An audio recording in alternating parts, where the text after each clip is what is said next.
नमस्कार दोस्तों CSC centres, common service centres आजकल की डेट में, आजकल की दुनिया में बहुत ज़्यादा प्रभावकारी हैं और बहुत ज़्यादा यूज़फुल हैं। दरअसल दोस्तों, आजकल सारे ट्रांजैक्शंस ऑनलाइन होने लगे हैं।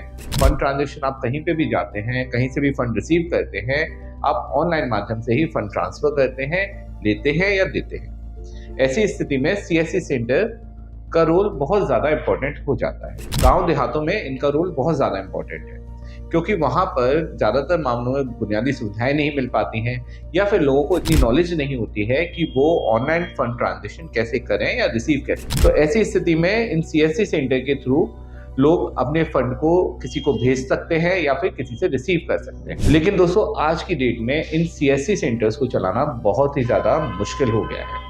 दरअसल दोस्तों, बहुत सारे साइबर क्रिमिनल्स आजकल इन सीएससी सेंटर्स को निशाना बना रहे हैं। ये साइबर क्रिमिनल्स साइबर क्राइम करते हैं और अपना फंड इन सीएससी सेंटर के माध्यम से उनसे ले लेते हैं, और ऐसी स्थिति में इन सीएससी सेंटर्स के bank account cyber cell freeze कर देता है। या फिर दोस्तों, कई बार हम फंड मंगाते हैं किसी भी जगह से और इन सीएससी सेंटर के माध्यम से उस फंड को विड्रॉ करते हैं, तो ऐसी स्थिति में भी फंड अगर कहीं किसी साइबर क्राइम से रिलेटेड होगा और वो इन सीएससी सेंटर में आने की वजह से इनका बैंक अकाउंट फ्रीज हो जाता है। तो दोस्तों, आज इस वीडियो में हम इसी विषय पर बात करेंगे कि अगर आप एक सीएससी सेंटर संचालक हैं या आप सीएससी सेंटर चलाते हैं, तो आपका बैंक अकाउंट फ्रीज होने पर आपको क्या करना है, कैसे आपको अपने बैंक अकाउंट को अनफ्रीज कराना है, और क्या क्या सावधानियां आपको रखनी है जिससे आपका बैंक अकाउंट, अगर आप सीएससी सेंटर चलाते हैं, तो फ्रीज ही ना हो, और अगर हो भी जाता है तो कैसे वो इजीली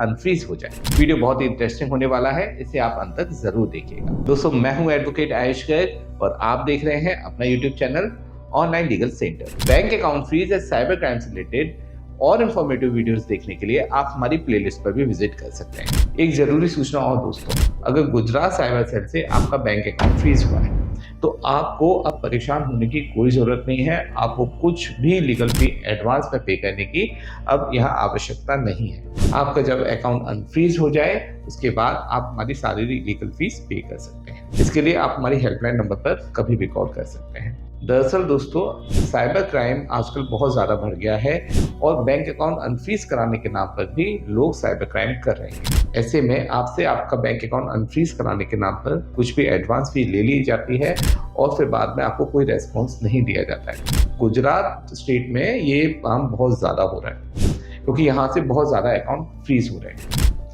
तो ध्यान रखिए, जब भी गुजरात से आपका बैंक अकाउंट फ्रीज होता है, आप हमसे संपर्क करें। कोई भी लीगल फी एडवांस में पे नहीं करें और अकाउंट अनफ्रीज होने के बाद अपनी लीगल फी पे करें।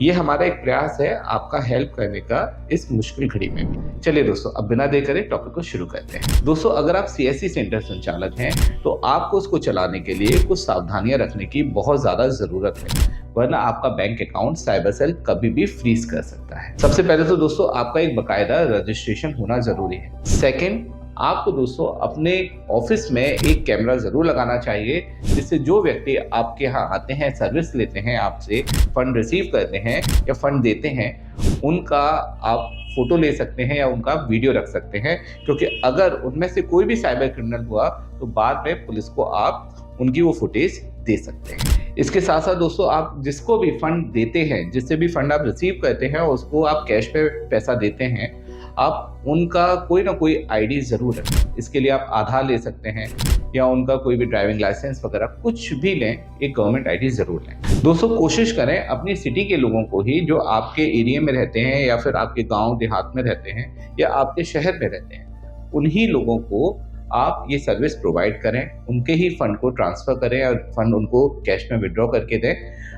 बाहर के लोगों को अवॉइड करें, क्योंकि हो सकता है उनमें कोई भी साइबर क्रिमिनल हो, और अगर आप उनको फंड देते भी हैं तो सावधानी ज़रूर रखें। इसके साथ साथ दोस्तों, एक बात हमेशा ध्यान रखें, जो आपको लालच देता है या फिर आपको फंड ज़्यादा देने के लिए कहता है कि मैं आपको कमीशन इसमें ज़्यादा दे दूंगा, तो आप उससे सावधान ज़रूर हो जाएं, क्योंकि कहीं ना कहीं हो सकता है वो किसी साइबर क्राइम से इन्वॉल्व हो और वो साइबर क्राइम का फंड वो आपके अकाउंट में मंगा रहा हो, और ऐसे में आपका बैंक अकाउंट साइबर सेल कभी भी फ्रीज कर सकता है। दोस्तों, अगर इन सभी सावधानियों को रखने के बाद भी आपका bank account cyber cell freeze कर देता है, तो आपको आगे क्या करना है जिससे आप अपने बैंक अकाउंट को इजीली अनफ्रीज करा सकते हैं। दोस्तों, आपके लिए सबसे पहला प्राइमरी टास्क है कि आप बैंक में विजिट करें और ये जानकारी लें कि किस साइबर सेल ने आपका बैंक अकाउंट फ्रीज किया है। क्या कंप्लेंट नंबर है या एक्नॉलेजमेंट नंबर है या FIR नंबर है।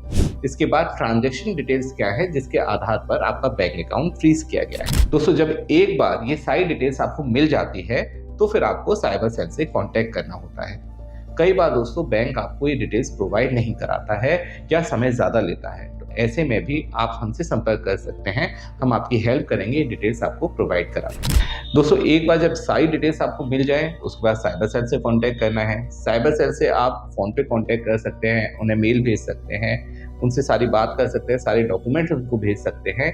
लेकिन प्रैक्टिकली साइबर सेल आपको हमेशा अपने पास बुलाता है, आपको वहाँ विजिट करने के लिए कहता है। ऐसे में आप वहाँ पे विजिट भी कर सकते हैं या फिर आप विजिट नहीं करना चाहते हैं पर्सनली, तो आपके बिहाफ पर एक अच्छे साइबर एक्सपर्ट एडवोकेट की हेल्प लेकर आप उनको वहाँ पे भेज सकते हैं। एडवोकेट आपके फेवर में ऑफिसर से बात करेंगे और आपका बैंक अकाउंट अनफ्रीज कराने की प्रक्रिया पूरी करेंगे। इसके लिए दोस्तों आप हमारी हेल्पलाइन नंबर पर भी कभी भी कॉल कर सकते हैं। दोस्तों, ज़्यादातर मामलों में साइबर सेल डिस्प्यूटेड अमाउंट, वह अमाउंट जो आपके अकाउंट में आया है जिसकी वजह से अकाउंट फ्रीज हुआ है, वह अमाउंट आपसे रीपे करने के लिए कहता है, जो आपको कंप्लेनेंट को रीपे करना होता है। दोस्तों, अगर वो अमाउंट छोटा मोटा है तो आप उसको रीपे करके भी अपने अकाउंट को अनफ्रीज करा सकते हैं, क्योंकि इतने सब झंझटों में पड़ने की ज़रूरत नहीं है अगर अमाउंट छोटा है। अगर अमाउंट बड़ा है तो आप चाहें तो उसको वहाँ पे रीपे ना करें, उसको होल्ड करवा सकते हैं ऑफिसर से कहकर कि इन्वेस्टिगेशन कंप्लीट होने के बाद वो डिस्प्यूटेड अमाउंट, अगर हमारी तरफ से कुछ भी गलती है, हमने कुछ भी गलत किया है, तो वो अमाउंट उस कंप्लेनेंट को रिटर्न कर दिया जाए। अगर दोस्तों ऑफिसर को सब कुछ सही लगता है तो वो आपके डिस्प्यूटेड अमाउंट को होल्ड कर अकाउंट को चालू कर देते हैं या फिर डिस्प्यूटेड अमाउंट को पे कराकर वो अकाउंट को चालू कर देते हैं। लेकिन दोस्तों, एक बात आप हमेशा ध्यान रखिए, आपको अपने बैंक अकाउंट को अनफ्रीज कराने के लिए लीगल हेल्प के लिए हमेशा एक अच्छे साइबर एक्सपर्ट एडवोकेट का ही साथ लेना चाहिए, उनकी ही हेल्प लेनी चाहिए। क्योंकि कई बार ऐसा होता है कि हम ऐसी जगह से लीगल सर्विसेज लेने लगते हैं जिनको इसके बारे में ज़्यादा नॉलेज नहीं होती, तो वहाँ पे आपका केस बिगड़ जाता है। दोस्तों, एक सबसे ज़रूरी बात, अगर आपने कुछ भी गलत नहीं किया है तो आपका बैंक अकाउंट अनफ्रीज होगा ही होगा, इसलिए आपको डरने की कोई ज़रूरत नहीं है। बस सारे ज़रूरी डॉक्यूमेंट्स इकट्ठे करें, पुलिस ऑफिसर को सबमिट करें, इन्वेस्टिगेशन ऑफिसर को, और एक अच्छी लीगल गाइडेंस देकर अपने बैंक अकाउंट को अनफ्रीज कराएं। दोस्तों, ऑनलाइन लीगल सेंटर एक लॉ फर्म है, हमारे ऑफिसेज ऑल ओवर इंडिया है। बैंक अकाउंट फ्रीज या साइबर क्राइम से रिलेटेड किसी भी हेल्प के लिए आप हमारी हेल्पलाइन नंबर पर कभी भी कॉल कर सकते हैं, हम आपकी पूरी हेल्प करेंगे। दोस्तों, वीडियो आपको अच्छा लगा हो तो इसे लाइक शेयर कमेंट जरूर कीजिएगा। फैमिली या फ्रेंड्स में जरूर इसको शेयर कीजिए, क्योंकि उनको भी इससे हेल्प जरूर मिल सकती है। और अगर चैनल को अभी तक सब्सक्राइब नहीं किया है दोस्तों, तो उसे सब्सक्राइब भी जरूर कर दीजिएगा, जिससे आपको हमारे लेटेस्ट इंफॉर्मेटिव वीडियोस के नोटिफिकेशंस मिलते रहेंगे और आप भी लीगली अपडेटेड रहेंगे। अंत में सतर्क रहें, अपने अधिकारों के लिए जागरूक रहें और ऑनलाइन लीगल सेंटर से जुड़े रहें। मिलते हैं अगले वीडियो में। जय हिंद।